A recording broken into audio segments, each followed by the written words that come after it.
Hello everybody, welcome to Sin City Living. My name is Jason. I'll be bringing you today's episode.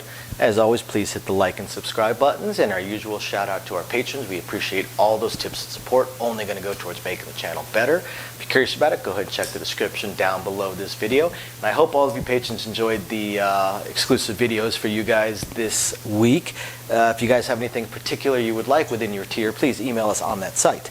And for everybody else, if you have any strategies or questions, anything you would like us to film, please email us at sincityliving.lv@gmail.com. We really enjoy filming stuff sent to us. So I'm going to today go over another viewer submitted strategy, and let's go ahead and take a look at it. I will open up the email right now, and let's see. Okay, this one is all one solid paragraph, so it's going to take me a second to parse through it. But okay, so they set it up for a $15 minimum bet table. Okay, pretty common. It's almost impossible to find a $5 table anymore, and 10 is possible to find but difficult. So 15 is definitely a reasonable one to go for. So they're looking for a $500 bankroll, and they wait until there's a point, and they do the 6 and 8, 6 and 8, 18 each. Makes sense. That's 36 action on the 6 and 8. $36 action. So what do? Okay, so well, the first hit, they actually throw in another $10, and they get a $15 5 and 9. Awesome. So that means they collect $1. That means they are at this point in for $45. 36 plus the other 10, 46, but they collected $1. So they are in for $45 at this point. Okay, but they now have 66 inside. Okay, $45 gets you 66 inside. Yep, I like it so far. And now they say they just do a collect and press. Now from what? Okay, okay, so the next 10 of the 5 and 9, they don't say they're dual pressing, but based on what they say with the chains, they must be dual pressing. So if the next hit on the 5 and 9 pays 21, but if they press them both up to a quarter each, you get $1 change. Goes to a quarter each. That's actually a common one that I'm a big fan of. I like to get to green as fast as I can, and I tend to dual press when I'm in that situation. So they say the next hit they would collect 35, and okay, this is an interesting one. So the next hit they would collect 35, so they would take it. Then after that, actually, you know what, let me do this with red. So the next hit, they collect 35.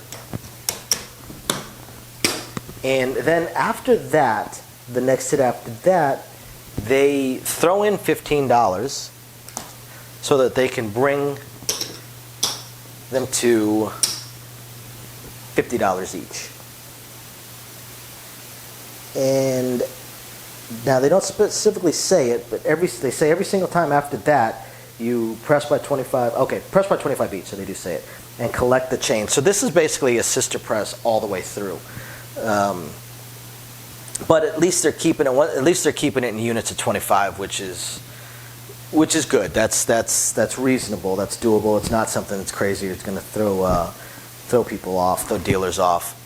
With the 6 and 8, looks like they do the exact same things basically. They go from 18 each, from here they go from 18 each to 30 each. That requires throwing in $3. $3 will get you up to $30 each. Also a common one, and one I'm a big fan of from there. And then the next hit, so the second hit they will collect, and then after that, next hit after that, they'll give the dealer $25, and they'll press them each to $60 each. And then from that, after that, they continue sister pressing by $30 at a time. So it's a sister press from the get-go. It's not bad. This is not a bad strategy at all. I can certainly see people playing this strategy. I actually know someone who plays a very similar strategy, although they make it in a much more stroking fashion. This is not it's not a bad strategy. It's not. Would I choose to play it? Probably not. I do a lot of cross pressing, dual pressing, sister number pressing in the lower levels. I do a lot of it. What I don't do is sister press once I generally get into the green or beyond, and I also generally won't same bet. I will always, even if I'm playing super conservative, so I'm not power pressing, I will always use a little bit to increase my bet. And let me show you a couple examples, ways that I might modify that. This is what I just showed you. This is the strategy, and like I said, I like this strategy. It's a good strategy. It makes a lot of sense. The bets are actually pretty easy, so it's not going to slow the game down and slow the dealers down. I do really like this strategy. Here's how I would play it, though. From here, for the 5 and 9, now they say they're going to same bet and collect their 35. Me, I wouldn't do that. If I was still in the sister press mindset, I would just go ahead and collect $15 and take them both up to 39 or 35. So either one of them is going to pay $49. Right? Either one of them is going to pay $49. So the next time they hit, if I wanted to press them both up, which I certainly could, I could throw in $1 at this point and collect 20 to make them go to a quarter each. And at this point, let me run this through, double check real quick.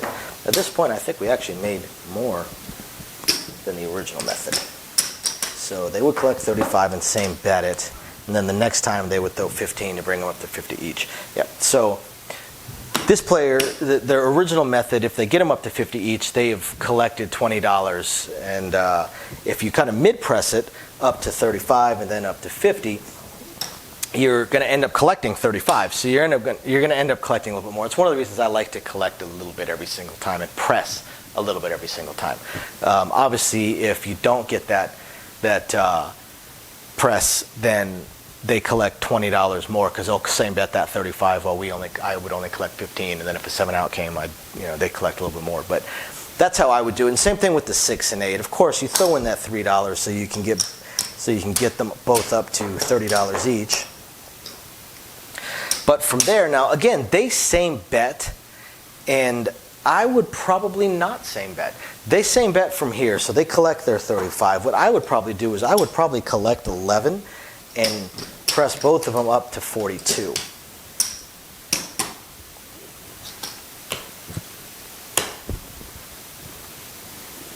To me, that just works out a little bit better for me. It makes it a little bit easier. One, I've pressed them up. Also, I'm likely to now single press from here. I'm likely to go from 42 to 90 or at the very least 42 to 60. But if you still wanted to dual press this, it's absolutely doable, and you're not throwing more money back in. That's what I actually like about this, is you're not throwing more money back in. You're still collecting little bits at a time. So if either one of these hit again, you can go ahead and collect $13 and take both of them to 60. You're still collecting. Now from here, these, if you're going to press them up $30 at a time, it actually becomes one of the more standard and simple presses to go.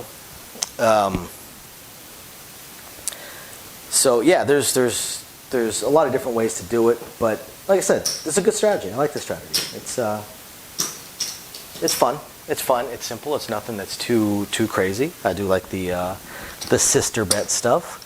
The only thing that I really do way different, aside from always pressing a little bit, is I will get away from the $30 thing at a certain point. At a certain point with this, when you hit it, and just about any of these at a certain level, you've more than made back, more than made back your initial buy-in. So at a certain point, I start pressing a lot more than $30 at a time.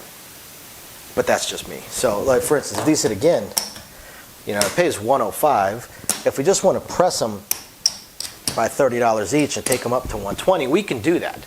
But from here, either one of these, it pays $140. You want to press it up 1 unit and $30, because we tend to look at the green as a unit once we start operating within the green. If you wanted to press them both up to $150, you absolutely could, and you're going to collect $80 in change. But at this point now, I'm up quite a bit, especially if I'm hitting stuff like this. So I might start looking at maybe just shooting one of them up even higher. I might look at saying, hey, I'm collecting 140 on this 120. Why don't I just go up to 240 on that one? And then from 240, why don't I just jump straight up to 360 maybe, 420? I start looking at individuals because now I'm trying to look for that big hit instead of continuously moderately pressing it. But again, I'm not disparaging this system at all. This is a good strategy. I like it. Looks like it's a lot of fun to play.